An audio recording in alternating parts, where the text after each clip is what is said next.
Ce livre, il est constitué de 2 cycles et d'un poème pivot, donc central, qui a en fait été l'articulation entre ces 2 cycles. Le premier cycle, il s'est tenu dans ma vie entre janvier 2017 et à peu près juillet 2018. À ce moment-là, j'émergeais d'une longue dépression et dans ma poésie, j'étais dans une espèce de recherche de corps, en fait. Je cherchais à m'incarner dans quelque chose, je cherchais ce que j'étais, en fait, poétiquement, parce que bon, ce qu'on est physiquement ou ce qu'on est mentalement dans sa vie, on en a plus ou moins conscience, hein. Je suis grand, je suis petit, je suis ci, je suis ça, je fais du basket ou je suis jardinier, bon voilà. Mais dans la poésie, la littérature, c'est quand même un espace aussi d'imaginaire, un espace où se réinventer, où chercher, où comprendre des choses qu'on ne comprend pas dans la vie courante, avec le langage courant. Et à ce moment-là, j'étais dans une recherche de ça, justement, une recherche d'éveil, de revenir à une espèce de puissance et de jouissance personnelle.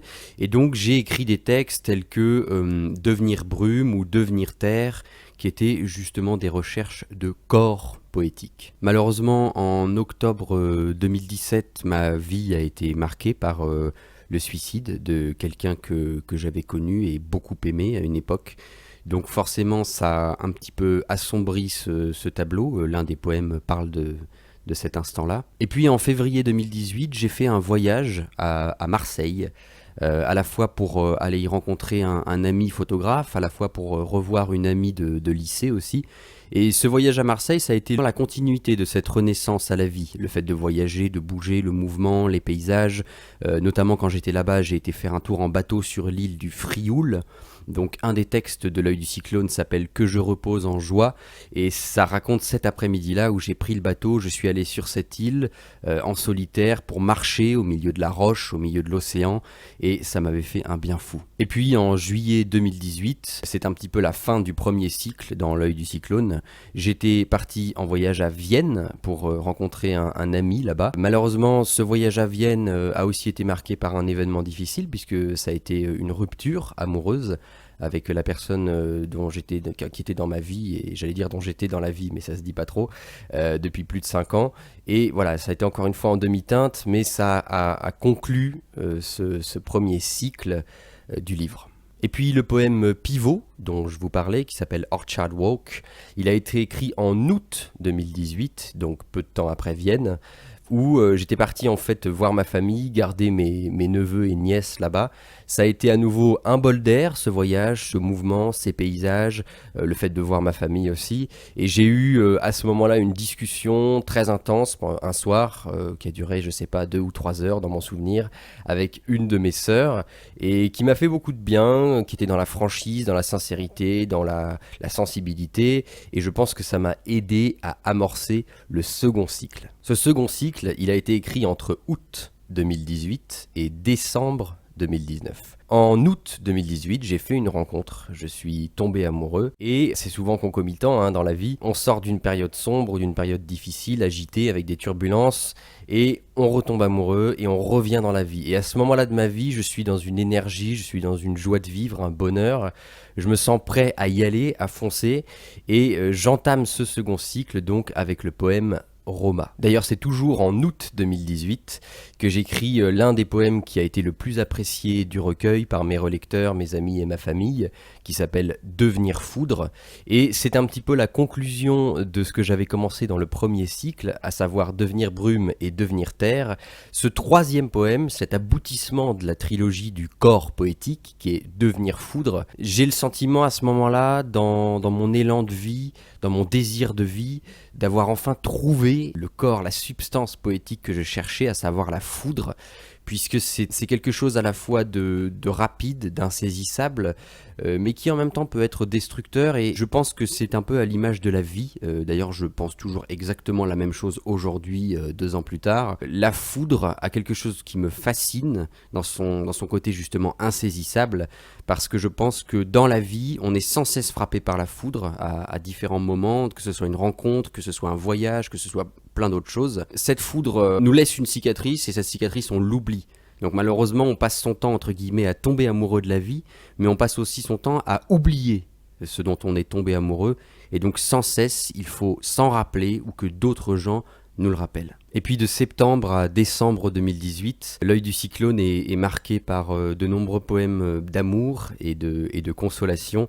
Encore une fois, c'est une belle période de ma vie, une période d'apaisement, une période où je fais des rencontres. Clairement, ça a été un des moments les plus beaux qui ensuite s'est vraiment concrétisé l'année suivante, en 2019, vers avril, mai, juin, où là j'ai écrit le poème dont le recueil porte le nom, donc L'œil du cyclone, suite à un voyage en bord de mer avec la personne que j'avais rencontrée au début du deuxième cycle. Et voilà, c'est un moment d'apaisement. C'est là que je trouve cette image de l'œil du cyclone, c'est-à-dire au lieu de continuer à fuir la tempête des choses, la tempête de la vie, la tempête des émotions et de la souffrance, je suis allé un peu au cœur de tout ça. Et c'est là que j'ai trouvé une forme de paix. C'est là que les vents sont plus doux. C'est là que j'ai envie d'être. J'ai pas envie de fuir.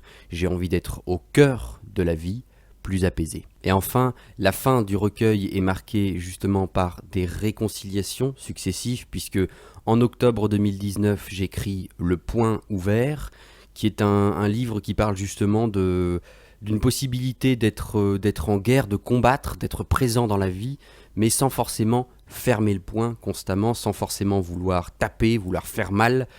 Je pense qu'on peut combattre la main ouverte.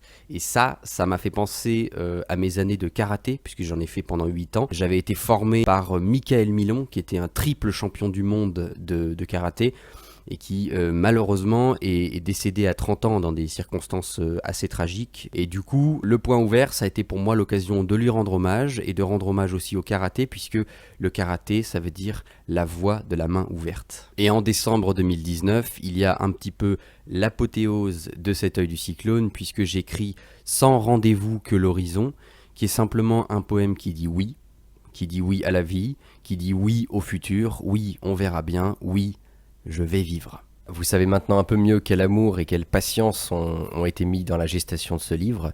Et donc si vous me soutenez sur Ulule, vous m'aiderez à le publier en auto-édition, puisque j'ai décidé de revenir à cette solution-là finalement, de ne plus faire appel à un éditeur X ou Y, d'attendre 6 mois qu'on me réponde ou qu'on me réponde pas, ou que mon livre termine sous des trompes d'eau. L'auto-édition, ça me permet de rester le plus libre possible, d'avoir le format de livre que je veux, le ou la graphiste que je veux, la couverture que je veux, la typo que je veux, etc., etc. Donc une vraie liberté d'action.